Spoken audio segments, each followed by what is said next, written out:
So welcome to this Seven Foundation online event. We're very grateful to our partner Photo Wings, who make these conversations and events possible. And we're very grateful to Steve Macleod for joining us today. Steve is an award-winning creative imaging expert based in London, extraordinarily wide-ranging career, having worked with leading photographers, artists, brands, as well as international galleries and museums.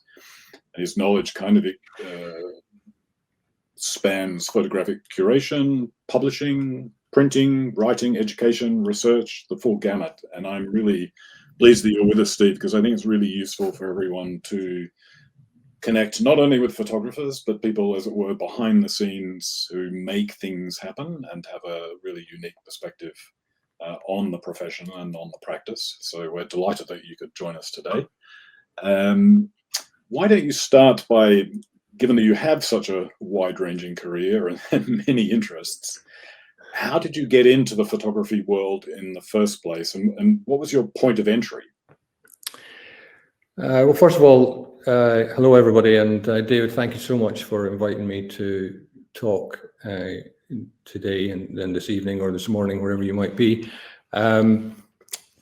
I often take for granted what I do within my own career and my interests. So this is sometimes a very good kind of platform for reflection. But in answer to your question, I kind of got into photography by accident, if I'm honest. Like most people, my family had cameras, box brownies, a simple Pentax and things like that for taking family snaps. But my dad was quite into kind of amateur photography in a sense, but I never really took it to heart or never really took it any seriousness. But I was always very much interested in painting. I wanted to be a painter in support of my painting, I used to take photographs. So I never really took photographs for themselves. Right. It was a way of documenting and recording aspects to inform my painting. But like many people of my generation, I actually got a job as an engineer because that was a proper job. Nobody in my family ever went to university, and nobody had that kind of further education in mind. So I started life as an engineer, electrical engineer, working as an apprentice in a nuclear power station, and then went on to work on oil rigs. Right. And during that kind of period of my life, I used to paint regularly, and I kind of reached a crossroads in my sort of early mid-20s where I thought, do I really want to be working on an oil rig for the rest of my life? And post Piper Alpha and everything that was going on with mechanization and automation, jobs were becoming few and far between. Mm-hmm. So I upped sticks and I went to art college to do painting. Literally took the view that if I didn't do this now, I'm never going to do it. I never had a formal education, so I had to enter via a portfolio. Mm-hmm.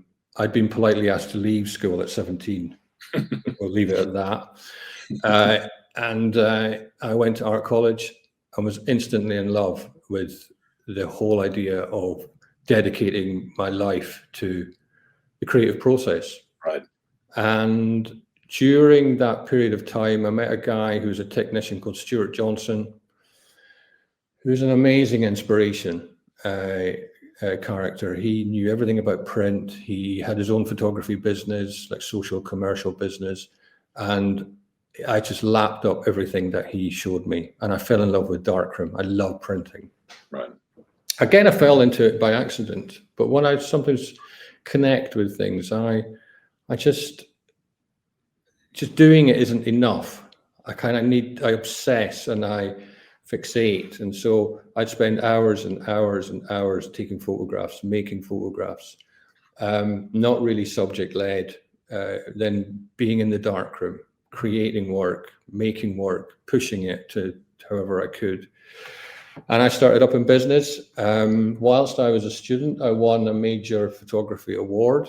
And I ended up in the Eastern Bloc and working and making, I'd had an idea of being a documentary photographer, understanding what that meant. And it kind of, later on, we could maybe talk about the frontline club and the impact it had in my life, and my passion, my sort of dedication to frontline. And I spent a lot of time in various areas in Russia, in places in Georgia, Ossetia, Ukraine, trying to make stories but not really understanding well enough. And I was very challenged. And I think often photographers it's hard. It's really hard to make a living. It's hard to find an outlet for work. And I think I was in that kind of scenario. What years are we talking about that you went to? Talking kind of mid 80s, late 80s. Late 90s. A bit later as well, actually, 91, 92. Yeah. And I kind of fell out of love with photography. I'm being completely transparent. I think I fell out of love with my photography, or what I could do with it. And I had that work ethic of thinking, actually, I needed to be able to make meaningful work from it. But at that time, I was printing for a variety of different people. People started coming to me and asking me to print for them. Right. And if I can show you one of the slides, I think, can you see that slide? Just a second. So this is by Shepard Sherbell. I don't know if you know, anybody knows Shepard's work, but he was an amazing, amazing powerhouse, and an incredibly warm gentleman. And I worked with him a lot on different projects. Most input I had was on his Soviets. If you ever get the chance to see Shepard Sherbell's Soviets project, it's amazing. And I was also printing for another American photographer called Robert Wallace. And they were agency photographers. I mean, they knew their stuff. I mean, they really did. And I learned a lot from them about the business of being a photographer. And I think that's an important thing as well. Don't be too proud to ask. I think we often exist in a bubble as creatives, and particularly we're very protective or territorial, and we're kind of mindful and watchful. Is to not be afraid to reach out to people and ask them about their work and about, aspects of their photography practice as a business and as much as a creative process. I'll show you these images. So this is a project that kind of broke me in the end, and I left that kind of side of the world. This was a project I did kind of on the border of Poland and Ukraine.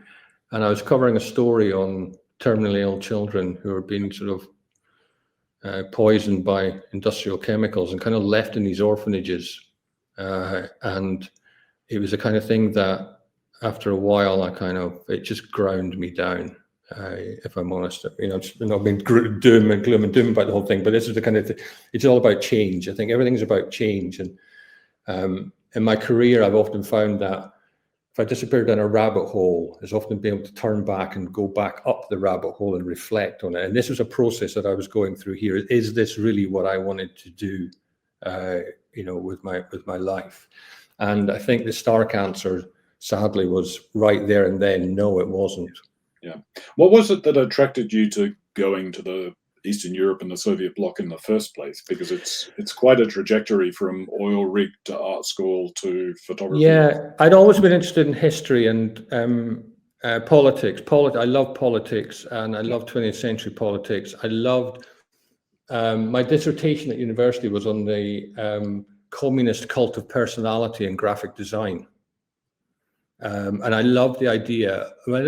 What I was intrigued by was this notion of truth. Yeah. This notion of, we've all seen the famous, photographs, the doctored photographs of the Bolsheviks. And I was kind of fascinated by the use of photography as a lie, in as much as the use of photography as a truth. And how is it kind of used? So I was fascinated by the politics of the 20th century, the Cold War. I'm a baby boomer. I grew up in that era of the Cold War and the nuclear dawn and all that kind of stuff, and Bay of Pigs and everything that went alongside it. So that's the reason I went. And I like to be honest with you, I love the design, as well. I love sort of that kind of utilitarian the architecture, the design, everything about it appealed to me because it was an unknown, and I kind of like the unknown. And so, yes, it was a quantum leap, but I was of that age, I guess, where I could live out of a rucksack and just head off into the red dawn.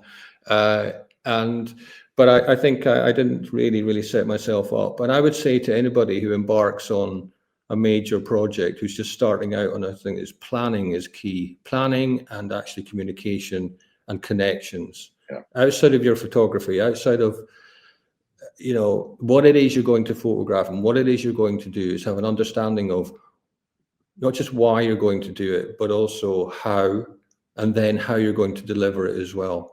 Who's the audience? Who is this for outside of yourself? I think it's a really important question to understand. And I think at that kind of time, I didn't really understand my audience. Right. And I look into this kind of photography. So I was having had the experience of worked on oil platforms as an engineer.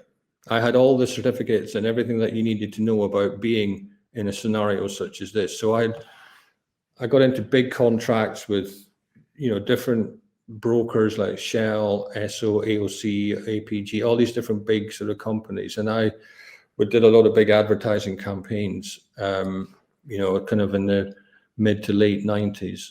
And in all honesty, I was a lens for hire at the end. I think it was the era of the big agent, creative agents.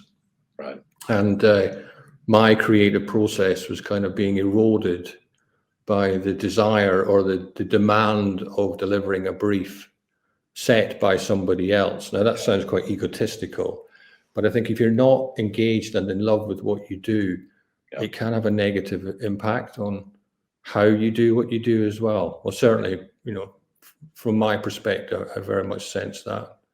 And so I did that for a period of time. I started getting this kind of idea that I was kind of jumping around, from trying to be this and trying to be that. I think what I realized very early on, that it was actually a necessary thing for me to do, because I have an inquiring mind. I'm very polymathic in my approach. I do lots of things, and not because I'm not skilled at one of them. I guess what I am is I'm very good at putting things into silos. And fixating on certain things at certain times when the need requires it.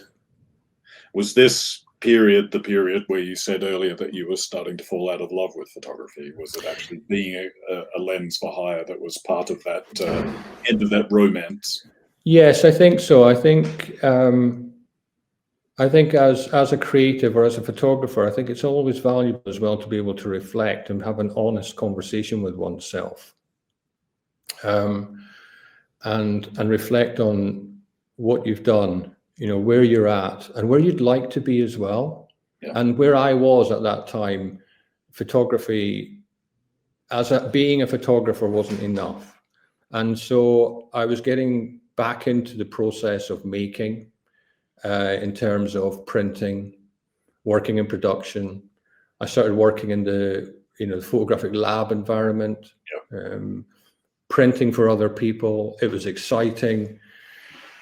Got to know a lot of people, and it kind of got my juices going again. I think it took me back to those times at my university at Grey School of Art in Aberdeen, where I could immerse myself in process, and it ignited this light within me to really push things to the edge in terms of what process can do. And I started printing with lots and lots of different people. I had no kind of set way of printing. You often meet master printers who have a very kind of distinct style. Mm-hmm. You meet printers who have a distinct interest in the kind of photographers that they work with.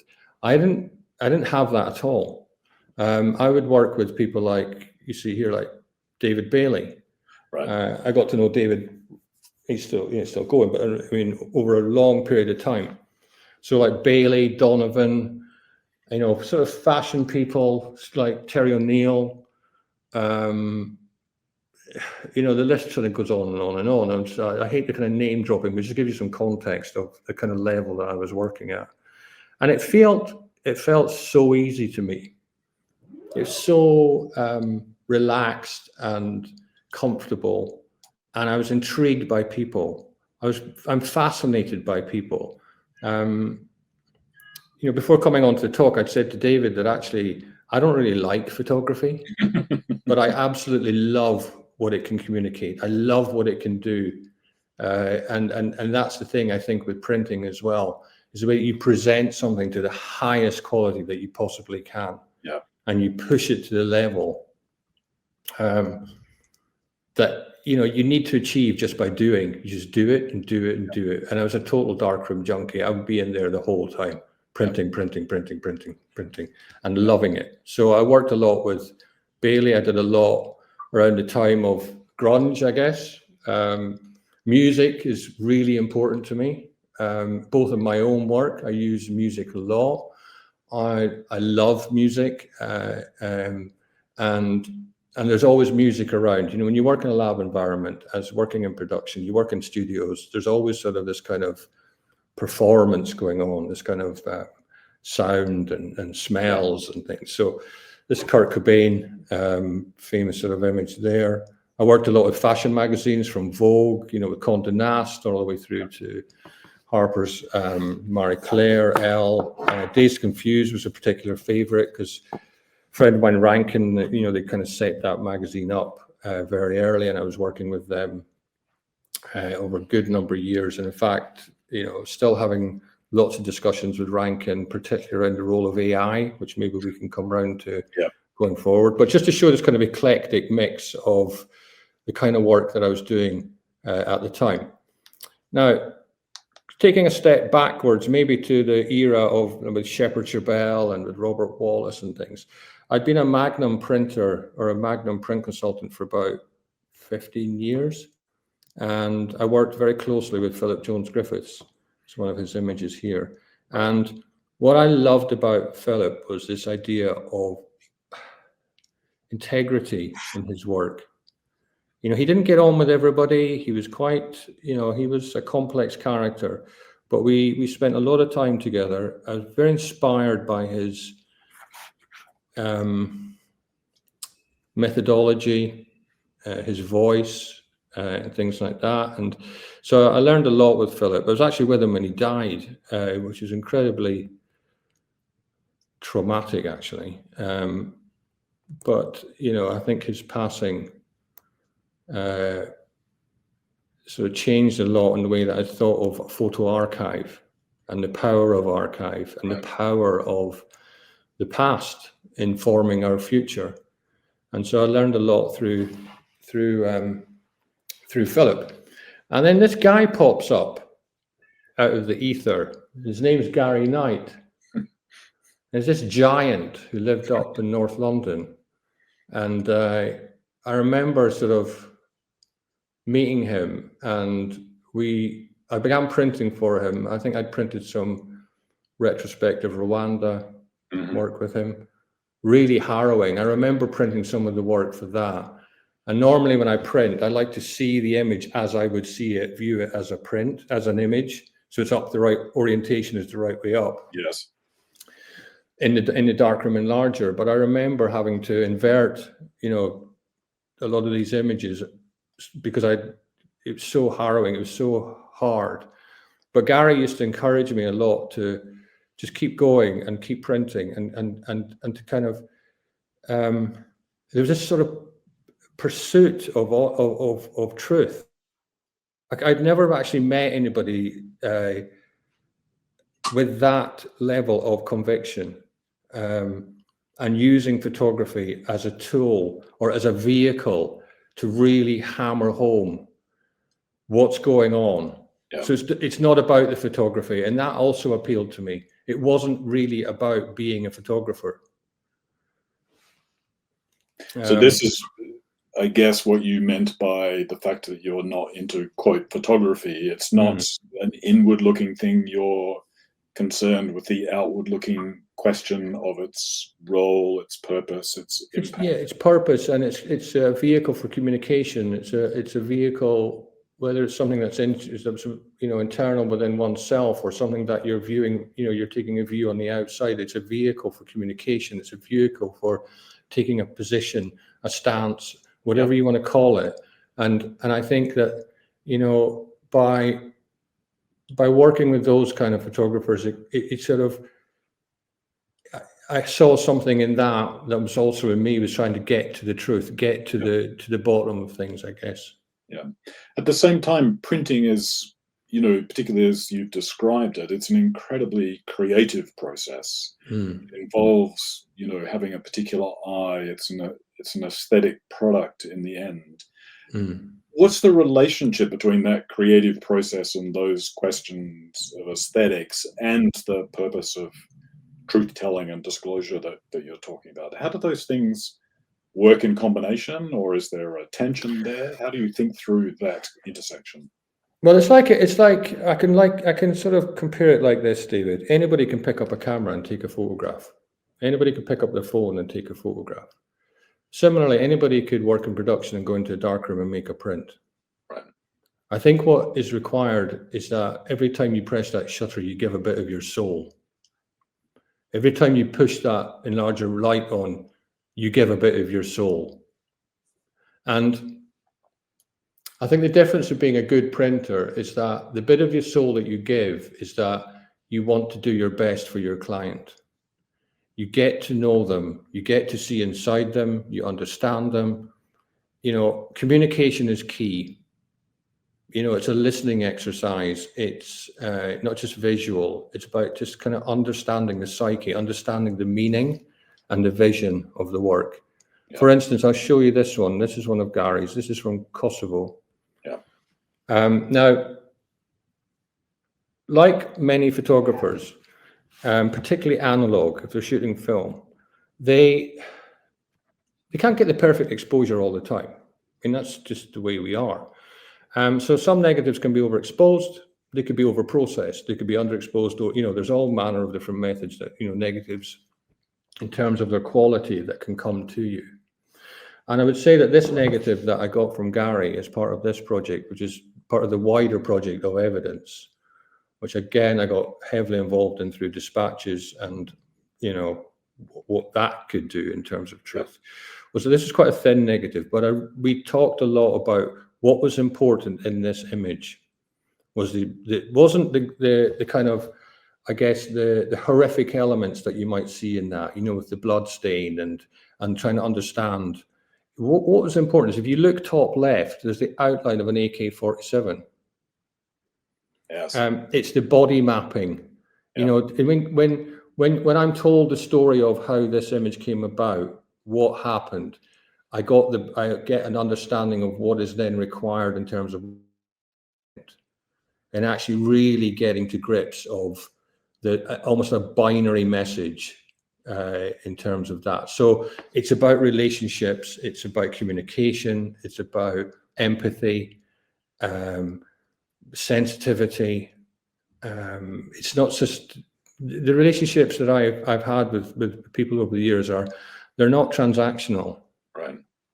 You know, it doesn't mean I'm friends with everybody and we're best buddies and things, but it goes beyond just being, here's this and I get that back. Yeah. You know, it's kind of, it is about a conversation. Yeah.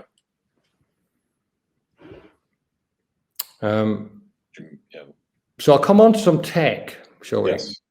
So I've worked in labs for a long time, as a printer, as a production manager, as a lab owner, director, creative director, and I'm always fascinated by process, not just in the processes that we already know exist, but also in terms of the processes that are yet to be developed.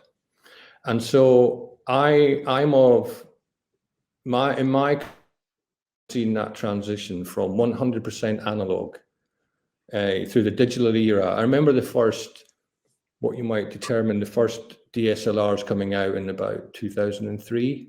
Mm-hmm. There was a race on between Canon and Nikon. And I remember them coming out and it being a game changer. Mm-hmm. And many photographers, I believe, are kind of feeling the same way now, and if they're old enough, felt the same way then about, you know, what's happening with AI and everything that's happening in that, which I'll come to. during the analog digital transition, there was all the scaremongering, you know, photography's dead, film's dead, you know, Photoshop will kill truth in photography. And it was a palpable, it was a real kind of shake up, and, you know, warranted. Many photographers, agents, etc., went out of business, but at the same time, new jobs were created as well. You know, digital retouchers were coming to the fore. Digital creatives were really coming into their own in that way.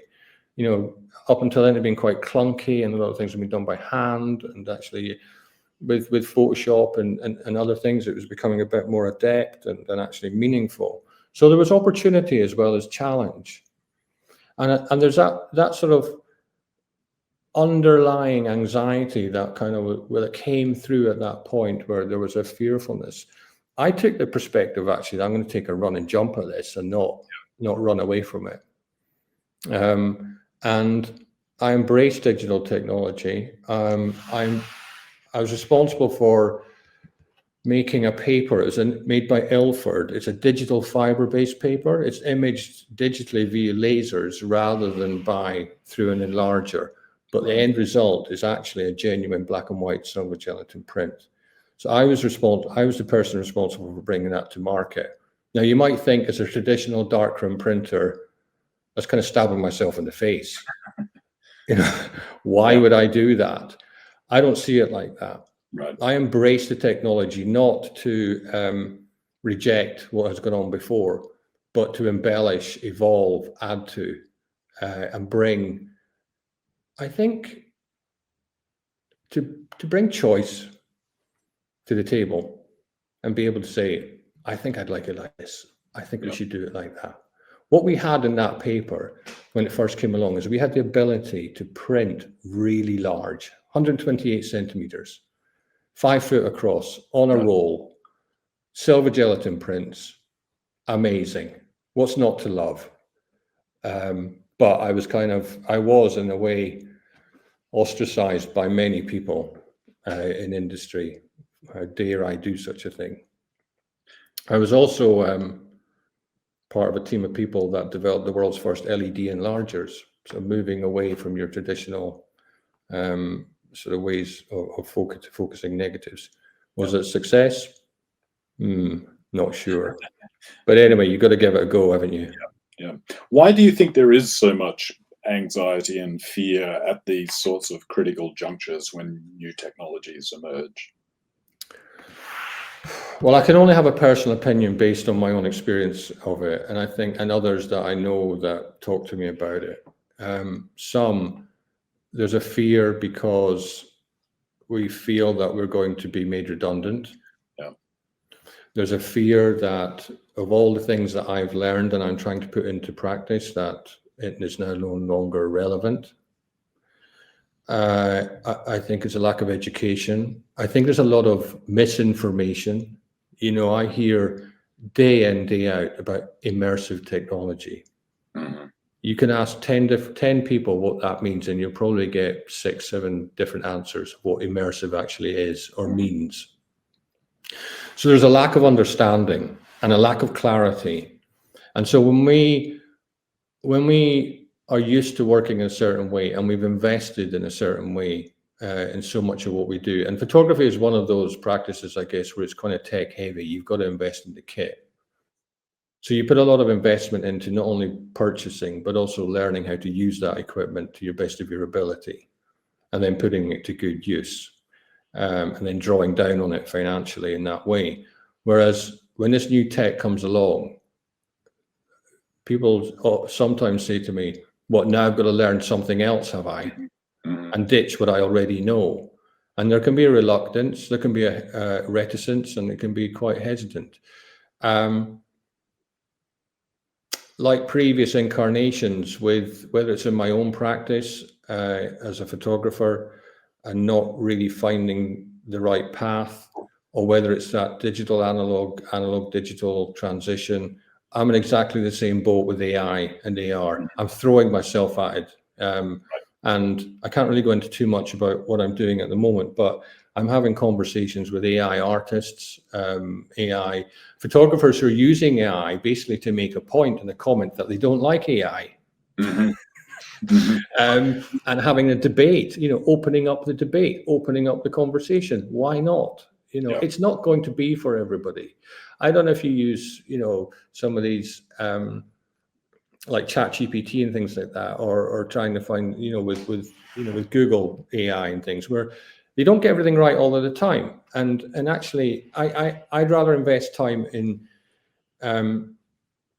trying to understand things and trying to find a way of using it rather than actually running away from it. Yeah.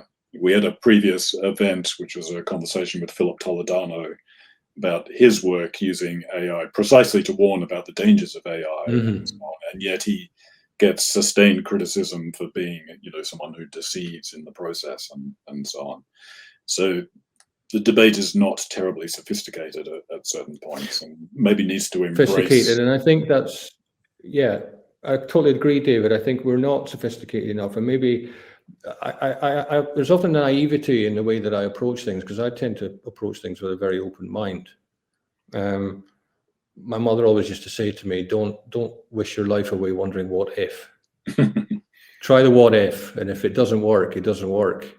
Yeah. So I'm not for. I mean, it's whether I'm for or against AI. It's like any tech. Am I for a zoom lens versus a fixed lens? I really don't care. Yeah.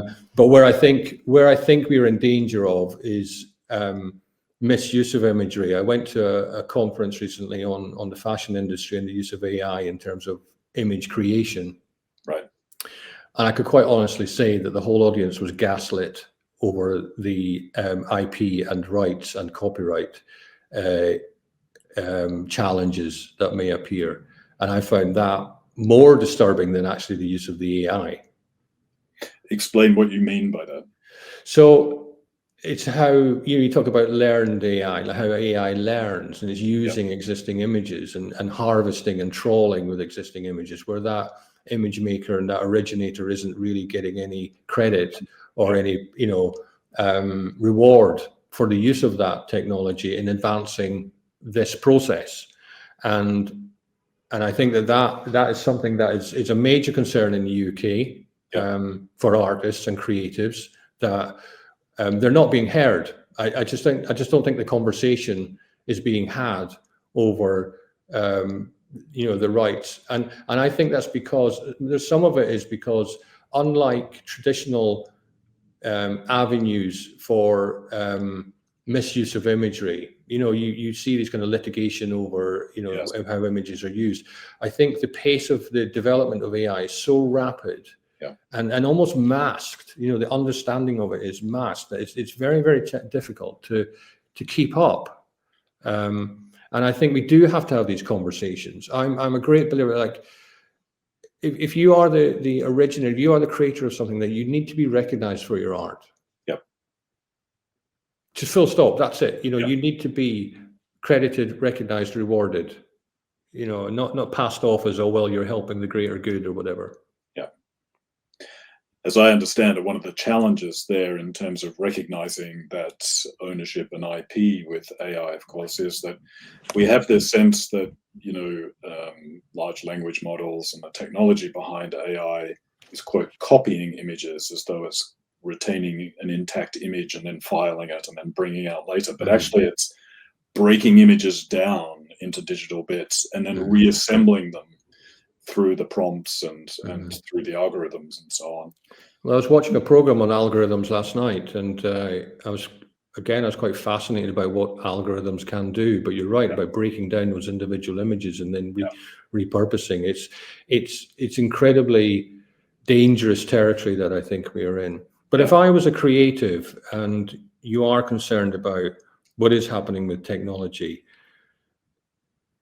don't run away from it. I'm not suggesting that you use it, but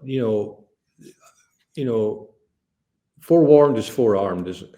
I think learn, understand what is, as much as you can about the process and about how maybe potentially ways that you can engage in it on your terms. Right.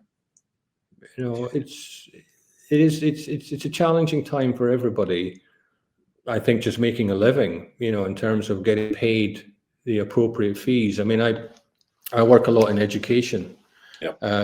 with students and through a mentorship program, and many of the people I meet on a daily basis they're challenged by dangling the carrot of a reward of a good gig, a good job, a good project, a good brief, and then when it actually comes to the nuts and bolts of fees and what you're actually getting paid for, it can be a challenge. And I always come from a position of value and worth. What is the value in me doing a job? And is it worth me doing this job, not just financially, but because of maybe the people I'll meet, maybe the network I might build, the relationships I might build, it might lead to other things. So there's always there's a great thing called the Gibbs cycle. I really adhere to that in my own kind of practice. And it's a process of reflection. So it's called a reflection circle. Right. So if anybody's interested in it, check out the Gibbs cycle. So it's a process of action and assessment and reflection, and then what would you change and what would you do differently? And when we're mentoring, or I'm mentoring, that is something that I try and build into to create this practice. Yeah. It just helps you manage, expectations. Do you think, I mean, you've seen so many changes in this period, technological changes in the way the media system operates, decline of editorial, decline in advertising. We've all talked about these sorts of major developments that have impacted, the capacity to produce, particularly documentary work, particularly photojournalism and so on. Is what counts, or what goes into someone having a viable career as an image maker and a storyteller, has that changed dramatically over time? The principles of a viable career from when you began to now. Do you think that's altered? I think it has. I think I'm just going to flick to another side because that was quite boring. Well, that's the last one I've got. I think I'll come to that. That's a nice picture. Yeah. It has changed, in my opinion. I think previously, I remember doing a job in Poland for I can't remember. It was for a kind of travel kind of diary kind of company, and I was assigned with a writer. So my job was purely to annotate, the writing, or to take photographs that the writer would then write about and things like that. So I had a very singular position. I was the photographer. I think what's happening now is there is a requirement for us to multitask. We're expected to take the photograph, to retouch the image, to tag it, to file it, and do all these kind of things. There's a lot of pressure on the photographer to do many of those things. There's also a lot of pressure on photographers to understand the backstory or to know more about the subject than they might previously have done. As a snapper, you kind of go out and go and photograph that and then come back and show me something good. Right. And there'll be somebody else doing the editorial, et cetera, et cetera. I think we now have to be multifaceted. And I often carry, this sounds a bit bonkers, I carry a AAA battery around with me. I haven't got it today. Because I have to remind myself sometimes that I'm an artist, I'm an advocate, and I'm an ambassador. And when I'm the artist, I'm creating. Right. When I'm the ambassador, in the kind of work that I make now, this is a project of mine called NEL, the 1922 census in the Scottish Highlands. When I exhibit the work, I'm the ambassador. I have my ambassador's hat on. I have to meet people. I have to talk about the work, how those do things. Right. You also have to be the advocate, because advocacy in your work now is really, really important. It's not just about, billing your work, invoicing on time, working with accounts, all that paperwork kind of side of it, running a business, your tax, your VAT and everything alongside it. You've also got to run your social media. There's the social media profiling, there's the marketing profiling. So you have to have not a deep insight and understanding of all of those things, but it will connect with your life in some shape or form. Now you can opt in and you can opt out. I know a lot of creatives who are kind of opting out of Instagram and all of these different kind of online platforms for a variety of reasons. Yeah. But in some respects, where we are now in this 21st century is that you've got to be able to be fluid, and you're not just fluid across your, you can have your practice and be the photographer you want to be, but you've got to be able to engage on different levels and communicate in different ways. And it's not just face to face. It may be online. It may be, through social media. It may be, whatever it is. So you've got to be able to communicate, and you've got to be able to be fluid. And I think that puts a lot of pressure on a lot of people a lot of the time. Yeah. And that's why I sort of have that AAA battery, because I can remind myself, which hat have I got on today? And it's just, again, it's about that process of reflection. It's kind of stopping, taking stock and thinking, right, which person am I now? What do I have to do? And I think that's where we've changed from where we were. I had a very, working even as a commercial photographer on these big industrial kind of sites, I had a job that I had to deliver, and I wasn't expected to do anything else other than that. Yeah. Take the shot, process the film, deliver the film. And where I'm at now, it would be a myriad of different things. So my feeling is, as creatives, we have to be able to be adaptable. Rick Guest, who was a big sort of portrait celebrity photographer, he once told me to be committed and be decisive. And being decisive is knowing when to be the leader, and being decisive is also knowing when to be a member of the team. Right. So it's about relationship management. Yeah. Of those three A's, those three hats that you wear, is there one that you like more than the others, or are they all equally applicable at different times? Do you have the one I like least is the ambassador. Right. Not because I don't like talking about my work or meeting people and talking to them, because I love meeting people and I love talking to them and love listening to them. It's often when I'm exhibiting my work. I'll show you some more. I've got 2 slides left. When I'm exhibiting my work, I'm already bored with it.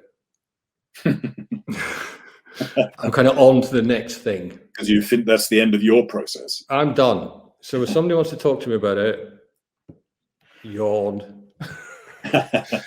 So that's the least, I think, my least kind of, and I, lucky me that I do get to exhibit my work, but I'm interested in the things I'm doing now, not the things that I've done before.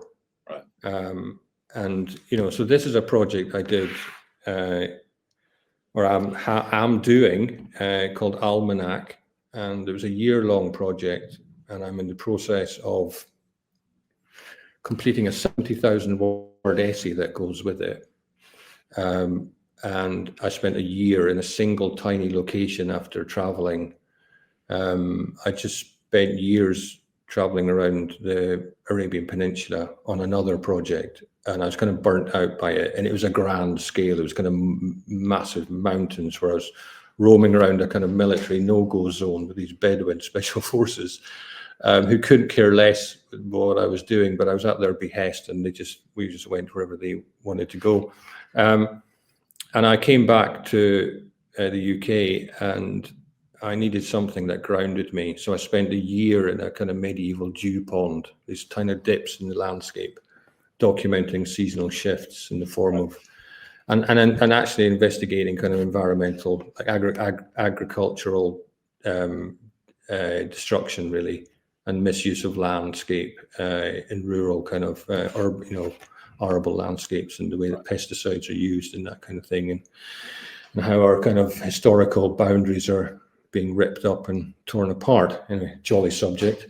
So I'm kind of still working on that end of that project, and then I'll finish on this one, really, I think. This is a project I started in 1989 called Flagstone. It wasn't called Flagstone at the time. Right. I'd gone to make a documentary for the Scottish government on the decline of rural industry in the Highlands of Scotland. And it was from a very singular perspective. I had to document the decay and the decline. When I was there originally, I actually found the opposite. I found small family-run businesses quite happy, making a living, making exceptional work. And I focused particularly on a company called A&D Sutherland, and they allowed me into their quarry, and I would photograph it and I'd film it, and then I did my job, sent it off. But I did it in such a way that I followed the brief, not my heart. Right. Interesting. I followed the brief based on what the client wanted, not what I actually discovered. And it comes back to truth. It comes back to honesty and integrity. And it was a big regret of mine, actually, that I conducted myself in such a way as a documentarian. So several years ago, I went back, I contacted the company, which, by the way, was thriving, doing really well for itself. Still a small team, still family run, same quarry, same place. I mean, this is 43 billion years old, this quarry. And I asked if I could come back and revisit, and they said no, because of what I'd done before. I didn't truly represent what was in front of me, to be honest with you, David. And I kind of struggled with that, because I think it really hit home what my photography could do, or what it did do. So I pleaded with them. I just kept turning up.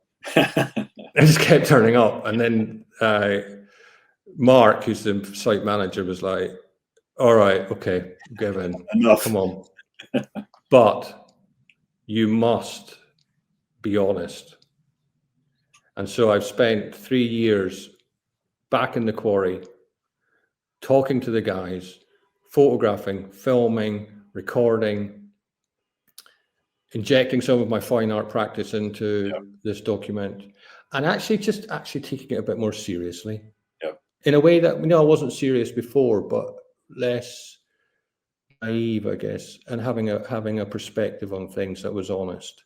And what I did find out is that the guys A&D Sutherland, Alexander and Donald Sutherland, were my dad's cousins, and I didn't even know it.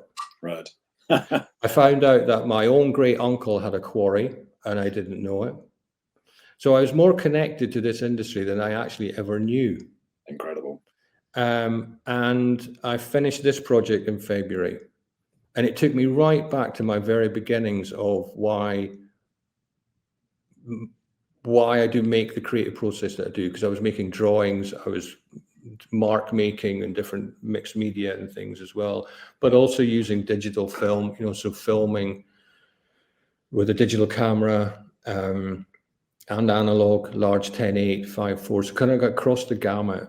But at the heart and the root of it all was just really a self-realization of being careful how you apply yourself, particularly around the subject, or how I had applied myself around the subject in the past, and its impact, the impact that it has on people, that you may not realize at the time.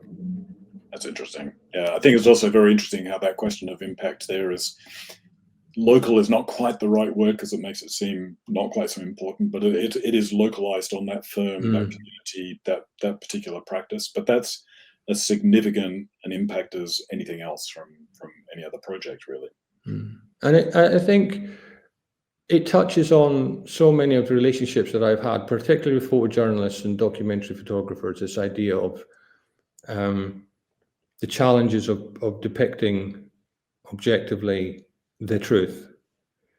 Everything is a version of the truth, but I think if you're mindful of it, then you can keep it front and center of everything that you do.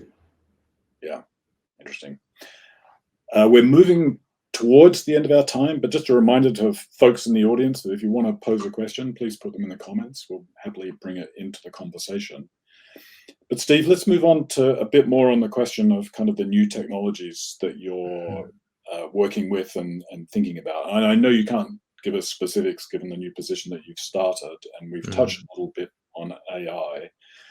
But as I understand it, virtual reality, augmented reality, hologram technologies are things that you're starting to think about, work with, and so on. Describe that area and why you think that's significant. My interest in it first started pre-COVID. I was working with a great photographer called Mark Edwards, who was head of photography at University of Suffolk in East Anglia. And I was also, I helped set up a charity with some people called mental health art charity called Hospital Rooms 10 years ago. Something that I'm incredibly proud of what those guys do. And we were looking at clinical settings and how art or creativity can be used for good. And part of that was we were looking at, through the partnership with the University of East Anglia and the University of Leeds, we were looking at augmented reality in a clinical setting. Right.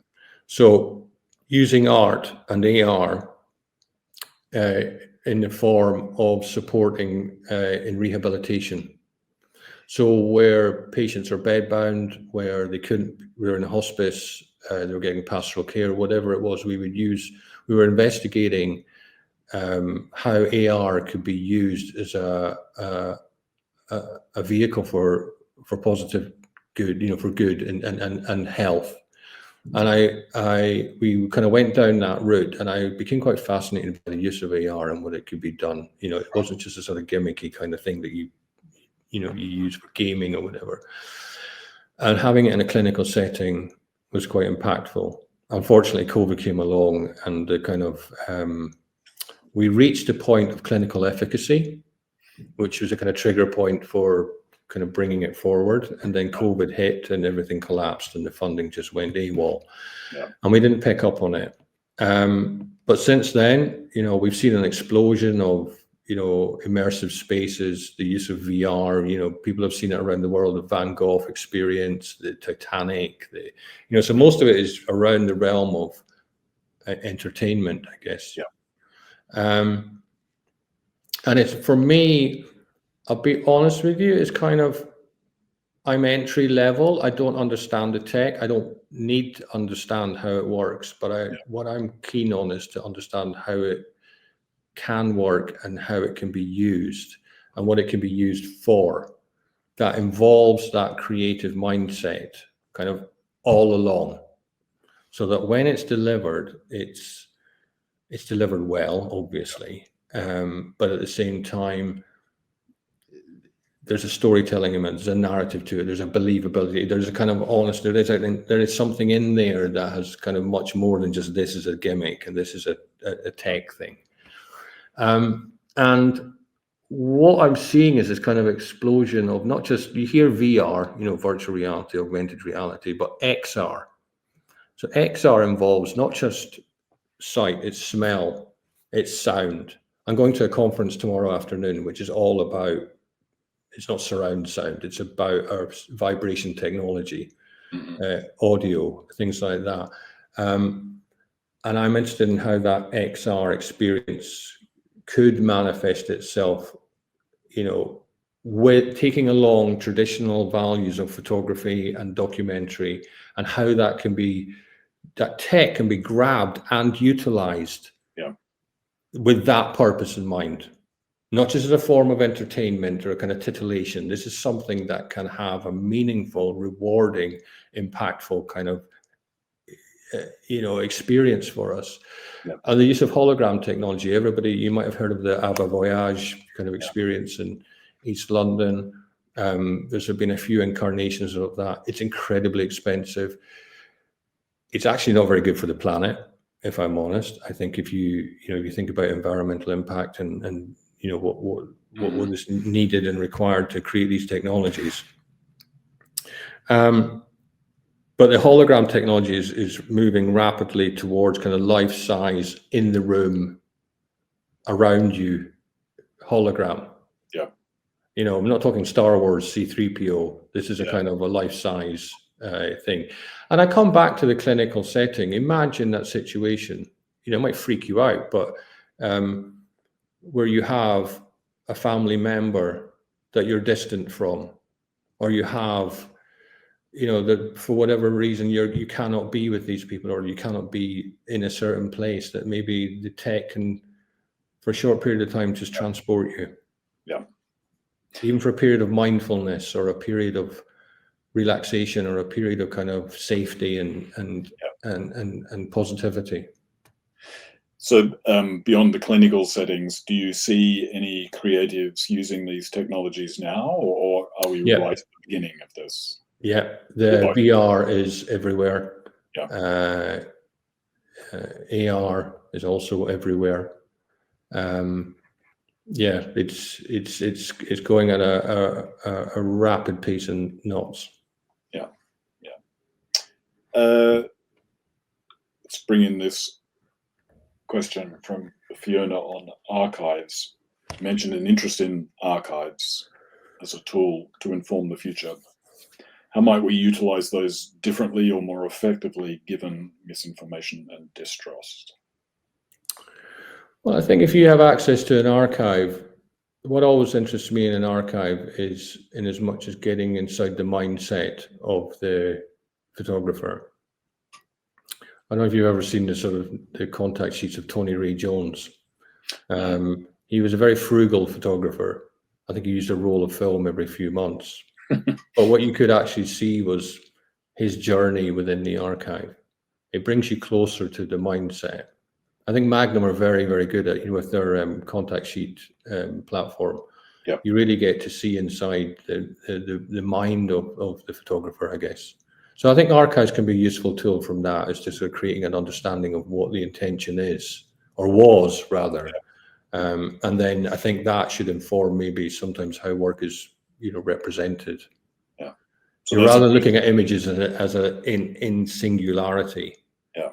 It's just looking at these things, and not just in a series, but also we all know the iconic photograph that we look at, whether it's Kappa or whatever it is, Larry Burroughs, whatever it is.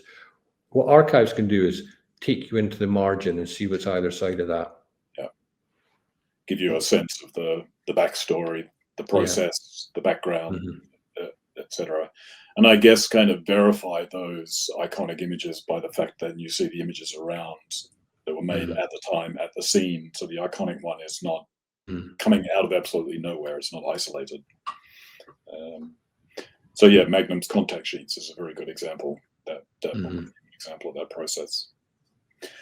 Well, we've been going an hour. We've consumed your energy and time for that. But a final question for you is, if you were if you're going to write a note to your younger self at the beginning of this process, what would you say? What would you tell your younger self to look out for as the lessons that might be upcoming? I'd like to say something flippant like, take the words out of Joey Ramone's mouth, hey ho, let's go. But I think even in the darkest hour, even when things are not going according to plan, just remind yourself why you got into this, and stay passionate and stay committed. That's what I'd say. Yeah, excellent. Perfect place to end. Steve, thank you very much for your time, and thank you to everyone in the audience for staying with us and for tuning in to, I think, what is an incredibly rich conversation because of your contribution, Steve. Thank you very much. Thank you, David. I really appreciate your time too. Thank you very much, guys, and thanks for tuning in if you came in.